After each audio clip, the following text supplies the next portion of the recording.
افلا تعقلون، تم خود کیوں نہیں سوچتے؟ خود کیوں نہیں سوچتے؟ ہمارے کلچر میں تو کیا کر دیا ہے، قرآن کے بارے میں نہ سوچا کرو. تم کون ہوتے سوچنے والے قرآن کے بارے میں؟ میں آپ کو بتاتا ہوں آپ کون ہوتے ہیں قرآن کے بارے میں سوچنے والے. اگر قریش جیسی جاہل قوم کو قرآن کے بارے میں سوچنے کو کہا ہے، آپ کیا قریش سے بدترین ہے؟ اس کو کہا ہے تم تدبر کیوں نہیں کرتے؟ منافقوں کو کہا تھا تم قرآن پہ خود غور کیوں نہیں کرتے؟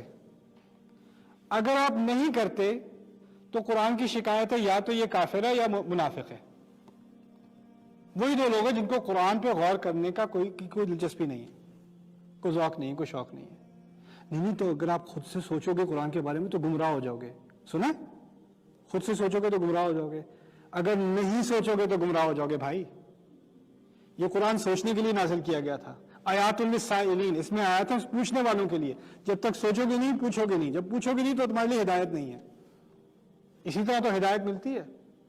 میں یہ نہیں کہہ رہا کہ تم خود ہی مفسر بن جاؤ، کم از کم قرآن کو پڑھ کے سمجھ کے پڑھنا. یہ انسان کے لیے نازل ہوا تھا، عالم کے لیے نہیں. یہ انسان کے لیے نازل ہوا تھا. عالم کا مقصد ہے اس کا سمجھنا آسان کرنا، لیکن اس کا سمجھنا ہر مسلمان کی ذمہ داری ہے.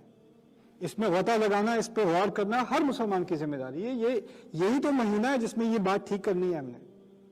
یہ مرض ہم نے اپنے ذہن سے نکالنا ہے کہ یہ قرآن صرف پڑھنے کے لیے اور برکت کے لیے نازل ہوتا ہے. اگر اس کا پہلا حق ادا نہیں کیا، سوچتے کیوں نہیں، سوچتے کیوں نہیں، سوچتے کیوں نہیں. قرآن نے یہ نہیں کہا افلا تقرؤون، افلا ترتلون، یہ نہیں کہا تلاوت سے کیوں نہیں پڑھتے، یہ نہیں کہا تم حفظ کیوں نہیں، افلا تحفظون، یہ بھی نہیں کہا. افلا تعقلون کہا ہے بار بار.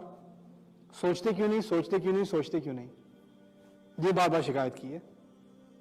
اس شکایت کے مستحق اگر ہم ہو گئے تو پھر آپ جتنی بھی تلاوت کر لیں سوچے سمجھے بغیر. وہ جب 10 آپ کو حسنات ملتی ہیں، پتہ کیوں ملتی ہیں؟ کیونکہ جب آپ ٹھیک سے پڑھتے ہیں نا تجوید کے ساتھ تو آہستہ پڑھتے ہیں، اور جب انسان کوئی چیز آہستہ پڑھ رہا ہوتا ہے تو اس کو سوچنے کا موقع ملتا ہے. اگر آپ نے سوچ ہی اس میں سے نکال دی تو باقی آپ کیا رہ گیا؟ یہ تمام آرٹیفیشل ہے. ان سب چیزوں کا ایک مقام ہے ہمارے دین میں، ایک بیلنس ہے، اس بیلنس کو مت بھولیے.